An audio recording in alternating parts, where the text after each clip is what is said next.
Hello, everybody, and welcome to another Grand Arena Zone with Kin, aka Grand Arena Science. And today we have some more of his handpicked battles from this 3v3 season from GAC that we're going to go over. Right now, Kin is ranked were you 40 something? Did you move up? What's your rank right now? I think at the beginning here of week 3, I'm ranked, rank 40 or rank 35 or something like that. Somewhere back in the top 50. Pretty impressive. So I'm sure we got a lot to learn from these battles. So anything you want to say before we get started about this season? I'm very happy these battles had no Reva in them. We'll see how this last week goes, but these are easier at least. My gosh. Yeah, and you got a few of those in your bracket. I don't have any, thankfully, but yeah, I don't envy you. Yeah, it should be interesting. Should be interesting for sure. But good practice at least before 5v5 starts. So. Absolutely. Right now we got our first match with a Grand Inquisitor versus Darth Revan. So why don't you walk us through this? Yeah, sure. So it's basically Darth Revan, Malak, and HK with the HK Cron. Because of the Grand Inquisitor Cron making them immune to fear, the HK Cron is not really that big of a deal. So it's just a matter of sort of controlling Darth Malak to make sure he doesn't drain while you're vulnerable. The one surprise go ahead. I think I did a couple of these, or just one with HK, but yeah, I think I had the same idea. I was like, this will just avoid the fear. And then you just got to worry about Malak. Yeah, it's pretty straightforward. The thing that I wasn't paying super close attention to the DC, I have to say. Mm-hmm. Besides the fact that it was HK, so just throw in Inquisitors and no problem. But they had Mark on the droid level 6. Oh yeah, that. Oh dang. Luckily, it didn't end up being a problem because when I used the are you ready to die or something, GI's third special, it just killed HK straight away. Oh nice. But yeah, I wonder if it could have been a problem. Yeah, I faced a JMK where the scoundrel level 6 had marked, and I took in JML and it marked Yoda and killed him right away instead of just wasting that force jump on JML. And I forgot for a second that I had Jolie and I thought I was toast. I was like, oh my gosh. I didn't pay attention. Yeah. I've really seen, especially in this 3v3 season, I've seen, let me talk about this one first. This is a selection of failures. This is the first time I faced a Zori. So it's Rey, obviously Ben Swallow, as they call him, and Zori with the Zori Cron. I forget if Zori has her Omega or Omicron or not. And I think this would win, and in stats it shows that it does, but I screwed up right here. What should you have done? I've gone straight to Rey. Because I took Ben below 50, and then Zori's first move is a Dispel. So it took the taunt off of Zombie. Oh. And then Rey decided to sudden whirlwind Daka, and I'm saying some choice things here to my phone. Yeah. So how come you didn't poke and stun Zori there? I would think you have a better chance of killing her off. Yeah, I didn't think that she would, I didn't think I'd be able to kill her. So I was trying to stun Ben so he would not land healing immunity on me, hoping that I would get a chance to go to the next stage. It did not work. Yeah. As you can see. Yikes. So I was like, let's try Starkiller.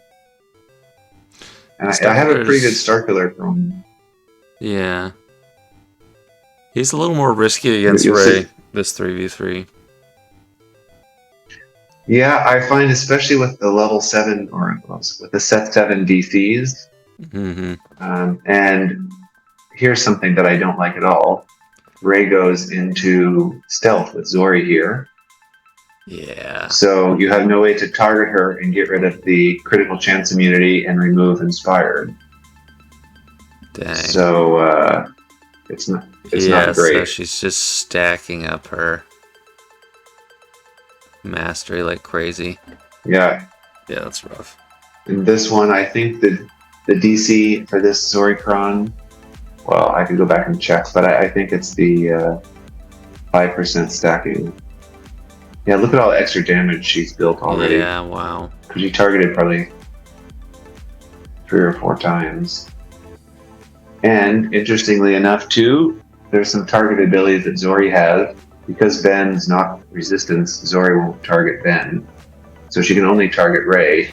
So you have like a built-in like AI assist. Yeah.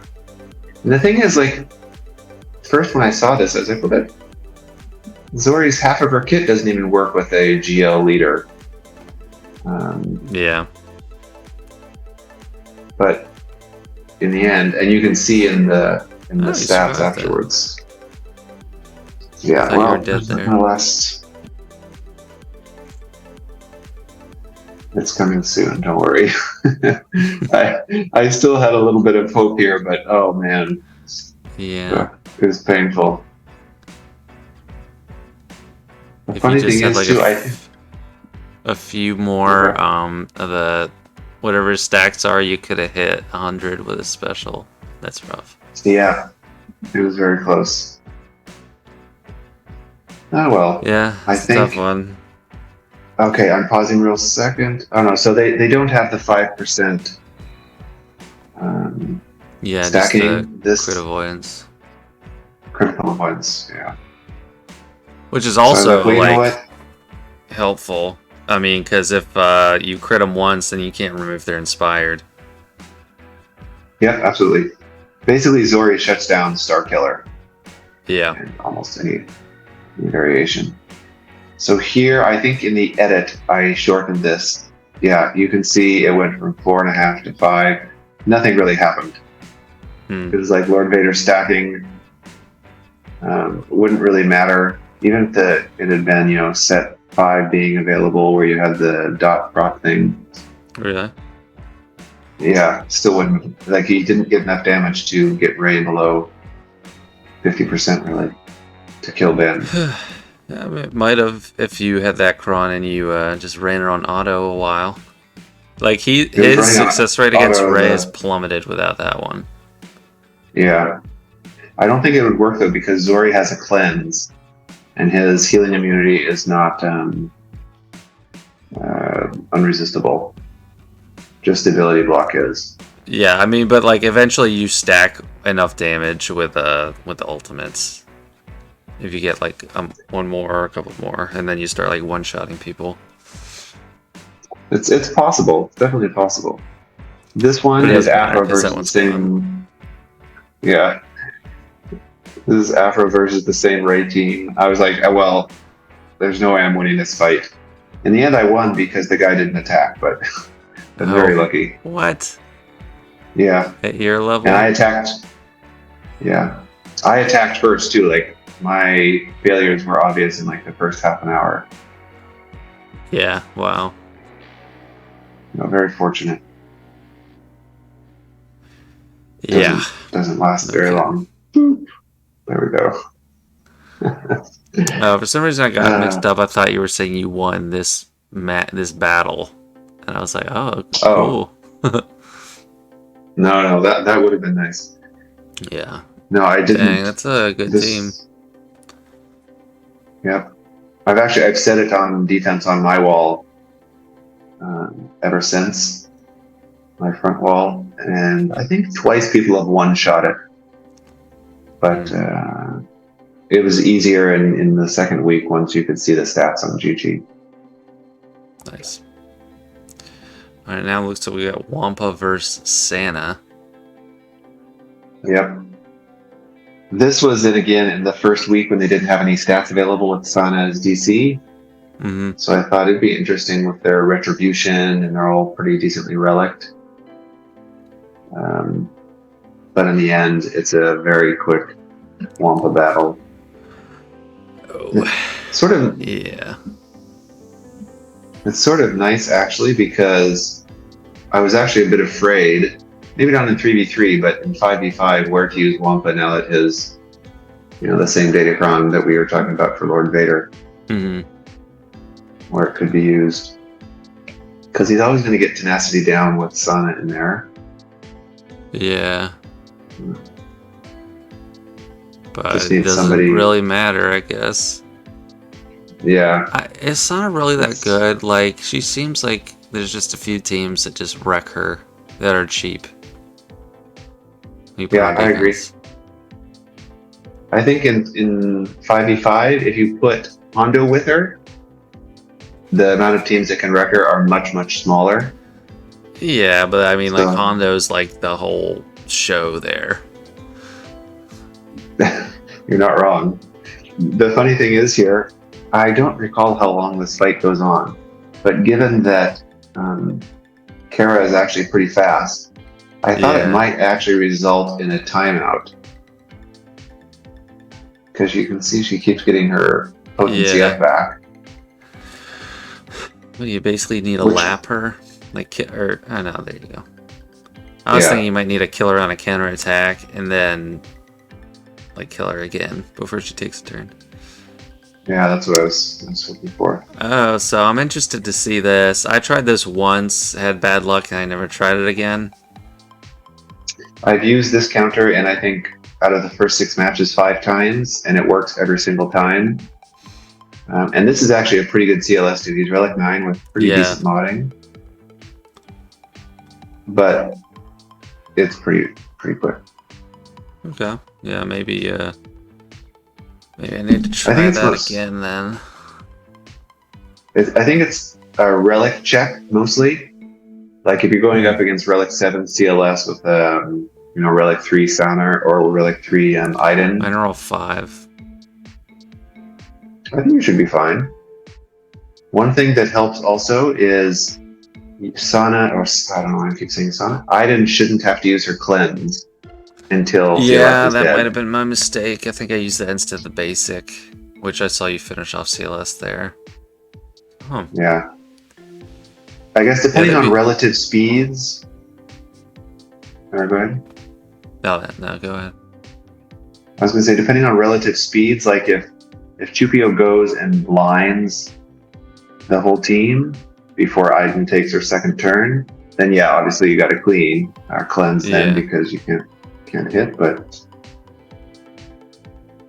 because if I hadn't have killed CLS in the opening moves, you can see here, like this goes on for a while actually, just because I'm constantly blind, confused.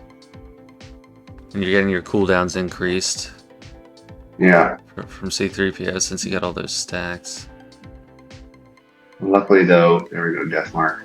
And the really annoying thing about Chepio too, I think he cleanses himself on basic. On crits. So, on crits, yeah.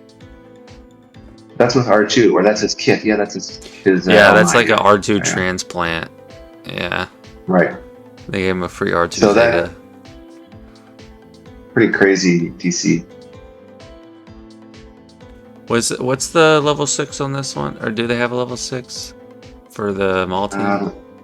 Let me go back real quick. Retribution. Okay. You can skip forward. No. That's still it. For mine, it's Retribution. They had marked. Yeah. Okay. Oh. I put Retribution on mine. Okay, well that's not very good. I think the best one for Maul is when the scoundrels fall below 100% health, they get a bonus turn. You just can't get around that. Yeah, that's awesome.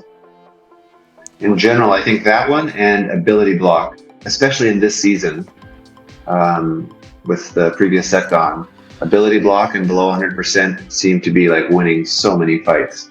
Yeah. Maybe it was just your video I saw. You used ability. Yeah, you used Fennec versus Lord Vader. Yeah, that was amazing. Block. Yeah, I only have like one like perfect. That. Yeah, and like the offense up, it was just steamrolled him. Yeah, I've seen that once, one other time against Lord Vader. I think different team, but still Fennec and Grief versus Lord Vader and something.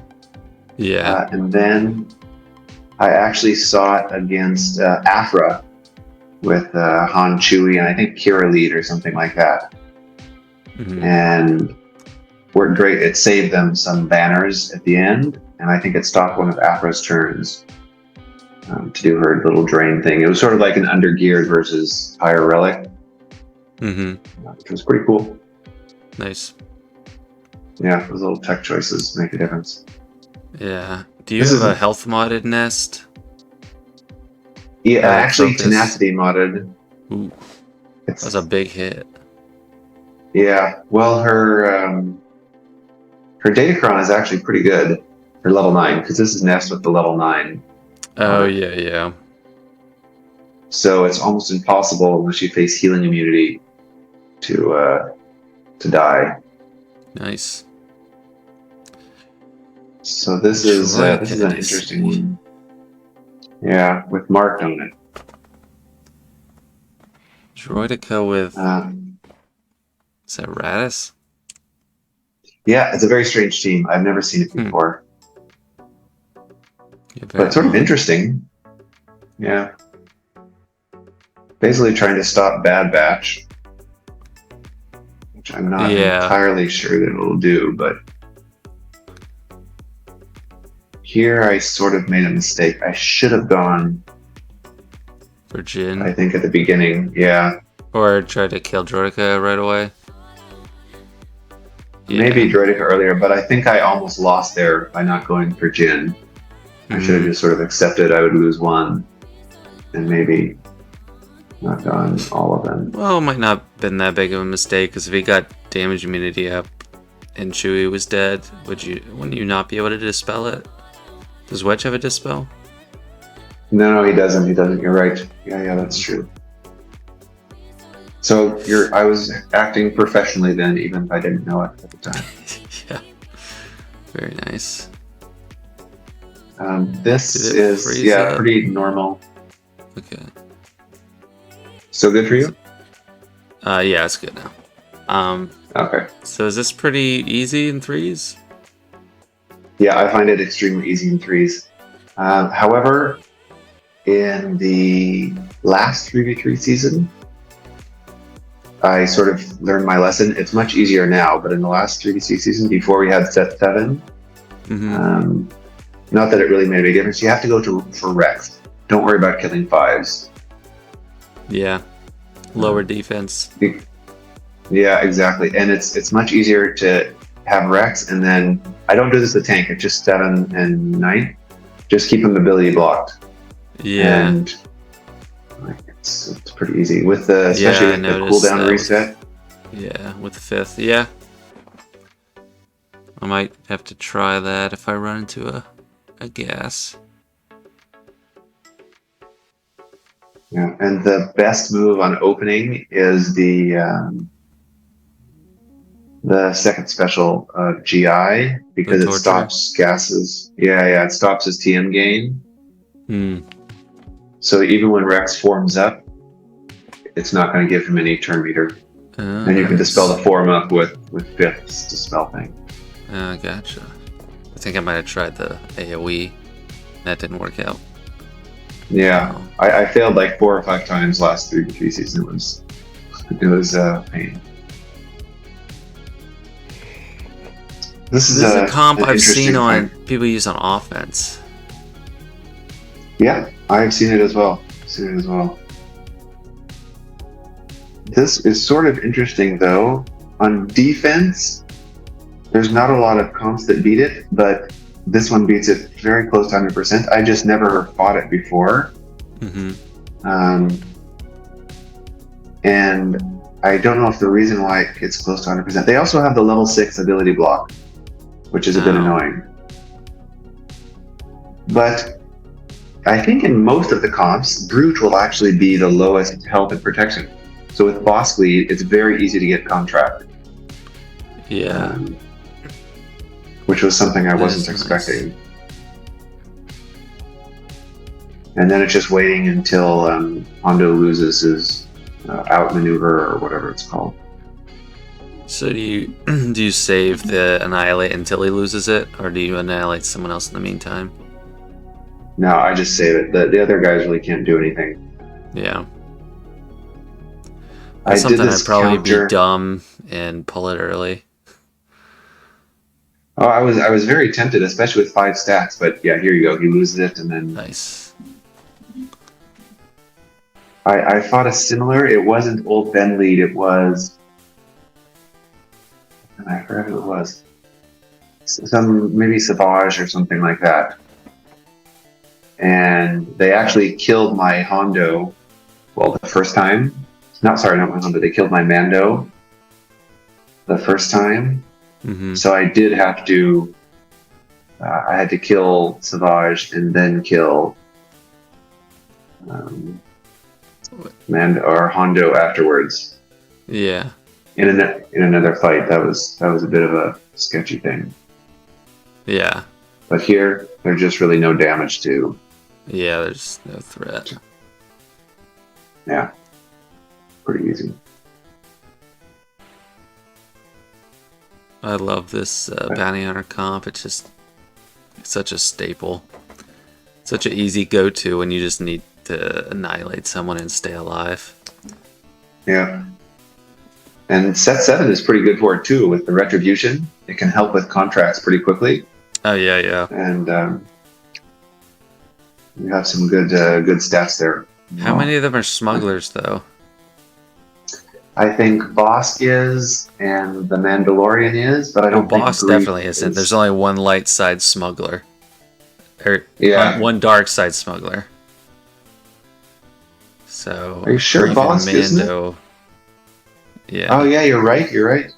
Who is the dark side smuggler? Jabba. Ah, okay. Well, Greef and Mando are then. Yeah. Here we have Shorty 50 RT with her level 9 Datacron. Yeah. And it's hilariously easy with Malgus. Do you need Malgus here? I mean, couldn't it just be Darth Revan lead? Yeah. Probably. But I had Malgus and I was like, well, I can't drop any. This was my next match where I couldn't drop any banners if I wanted to win. Gotcha. So I was like, okay, well. The nice thing about her DC, it doesn't give her spare parts again. So if you can just zerg her down, you're fine. Yep. So here's another Zori team. And Bad Batch works great against the Shorty team, by the way. I've used it a couple times now. Mm. So here is a Rose Finn Zori that I thought, that's going to be pretty easy. Ooh. Well, in the end, definitely not. Dang. Yeah, I mean, I think Han and Chewie could handle that. She's amazing. She is, especially with Rose in there, too. With Rose using her stun, and then if she has the Omicron, giving the death mark after the stun, it's brutal. Dang, R7 Rose. Yeah, I know. Well, this one's just an R5, but still has the Omicron. Oh, okay. Yeah. But no level 9 DC for her? No, it's a Zori DC in this fight. Right. Okay. Still, Omicron on Rose. Yeah. It's good for the MG100, right? You know? Everybody uses that ship everywhere. Yeah, the tank. Star Fortress or whatever. So this I found to be a very interesting fight. For the first 90 seconds or so, I was not quite sure if I would end up winning this one. Mm-hmm. But I think my DC here is the 5% stacking for smugglers. Yes, I'm sure that it is 5% stacking for smugglers. And it's the Vandor Chewie level 9. Oh, so he's safe for at least one death. Yeah. Assuming he doesn't get death marked. That was honestly my biggest fear. Yeah.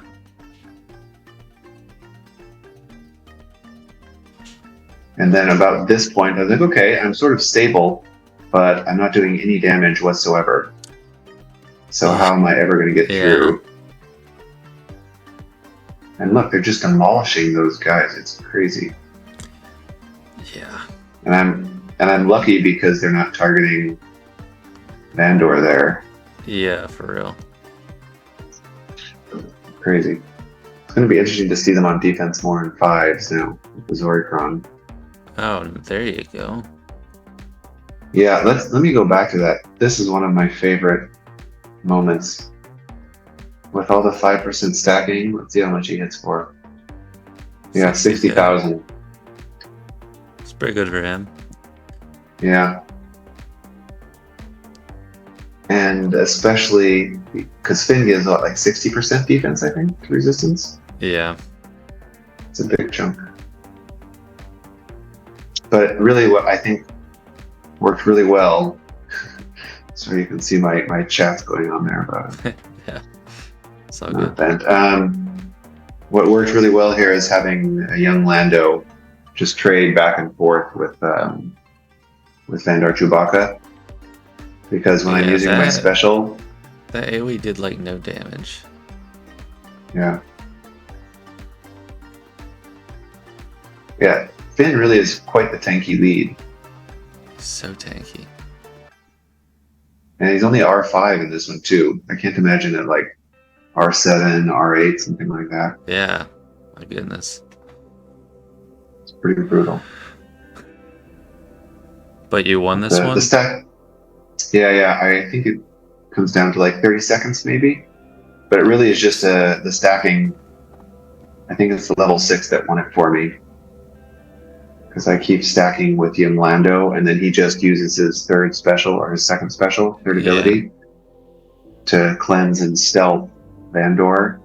Yeah. And just trade back and forth. Yeah. Oh, there you go. Yeah. It was a very few moment for me, because I wasn't sure if I'd be able to get through at the beginning. Yeah. Yeah, no, I've thought, like, in the opening salvo, I was like, oh, this is just, like, went bad. Yeah. Nice. It'll be curious in 3s going forward. 344 defense on this. Oh my gosh. Do you see the problem though in this fight at the beginning? Let me see if I see it. I didn't notice anything right away. Aura lead? That's the misclick of the century. Yeah. I was like, oh, and I said some bad words. Very sexist. You just thought, here's the girl. Maybe she was higher in the in the list. Yeah, I've done that. I recently just in like Territory War used General Skywalker instead of General Kenobi, and wasted all my gas team. And in one of these, I think I used Bosk lead, and I ended up winning somehow because it was just a Lone Lord Vader. And I still had Fennec, but she did way less damage under his lead. Well, surprisingly, I actually got contract a little bit ago. I was like about to quit. Like, this is such bull poopies. Yeah. I can't believe I screwed up because I really needed this counter to work. So I still got contract and got out Royal Guard, and now we'll see what happens in the rest of the fight. Yeah, trying to get back. Oh man. Oh. I think you should have crit or tried to crit Lord Vader there before instead of shooting Stormtrooper, because then you get another crit for lower the cooldown. But you get it you got it anyway, so. I got it anyway. At least you get your solo. Yeah. And I think, what did I solo this with? I think I used SLKR to solo it, which is, I should have just used it in the first place and saved myself 20 banners, but I did a Lord Vader solo on Supreme Lord Kylo and Night Sisters, and it got super dicey, but I won. Like, really dicey. Oh, it's no WAP, just the Night Sisters. Just Night Sisters. Yeah, and I only used Lord Vader, but he almost died, so okay. I barely got out alive. Yeah, those are dicey. But at least it's easier now than when he had his Cron, because he would sort of stack out of control with his his level 9. So this is a fight I've used for many, many, many months. However, the first time I ever used it it's an HK Cron. Mm-hmm. And I think they have the level 6 where if you target an enemy with target lock, you give them breach or something like that. Maybe that's the HK Cron and they have blind. I forget. Let's see what happens when they hit me. And it worked out pretty well. I think it's just a blind one, yeah. Yeah. Which is actually not a big deal for this, because the way that... Yeah, it's very unlike many of the other ability timings, I guess. Mm-hmm. But Mon Mothma, I don't know if it's her leader or her unique, but it always applies before damage applies. Mm-hmm. Yeah, with the cleanse. So, yeah, very nice. Like, you can have a stunned unit and she'll cleanse that, and then they still get to attack, which is pretty handy. Yeah. Seems like it's going well. Yeah, it's pretty easy. This is also, I'm pretty sure this one. Yeah. And I also have on my side, I have the K2 level 9, and he's Relic 7. With very beefy. Yeah. But you can see it's getting a little... Yeah. I have to use my res. Yeah. So, I wouldn't necessarily try this if it's like your off relic. And it's an R9 GG too. I just noticed that. Yeah. But yeah, in the end, it's pretty easy just to clean up. And I don't know, I quite like this counter, as long as your Cassian can get one shot. But now with Profundity, most people have a Relic 8 Cassian. Yeah, so. Relic 8 Cassian. That's my least favorite Relic 8 on the whole roster. Such a waste. You know what? I've had a Relic 5 Cassian since Ham's Millennium Falcon came out. Because I'm a big fan of Rebels in general. I would say they were originally my favorite faction. Oh, nice. So when Home 1 started becoming a popular fleet, after Ham's Millennium Falcon, I was like, okay, let's go get all my pilots up. And yeah. It was a terrible investment, though, until Profundity came around, that's for sure. Yeah. Yeah, mine was like year 10 or something. Yeah. Alright, well, looks like you're about to wrap that up, and this is the last battle. I have one question for you before we end. What is your plan for Reva in 5v5 and 3v3? Well, I think we were talking about at the beginning. In 3v3, I do have to face her a few times in my bracket. And I'll probably be going pretty cheesed and using like C Watt or something like that. Maybe if I get a chance to test something, I'll try some other things, but I think C Watt is probably going to be the easiest way to go. Yeah. In 5v5, frankly, I think I'll put it on defense just because it's going to be like difficult to beat. Mm-hmm. So there's no really other equal power tier of team that requires a Reva to beat it. Like there's. Wait, so do you have Reva? I forget what. I will after. Yeah, I will have it after this next TV. So in a couple weeks. Okay, so not yet. I'll have it for 5v5. Yeah, but I don't have it now. Yeah. Okay. But I think like the only other team that is potentially would need Reva to kill with high efficiency would be like the Rey Cal Kestis team, like the sort of super tanky version. But I don't know. I'm sure, footage from arena testing and some of the territory wars, people will post some of their fights and stuff.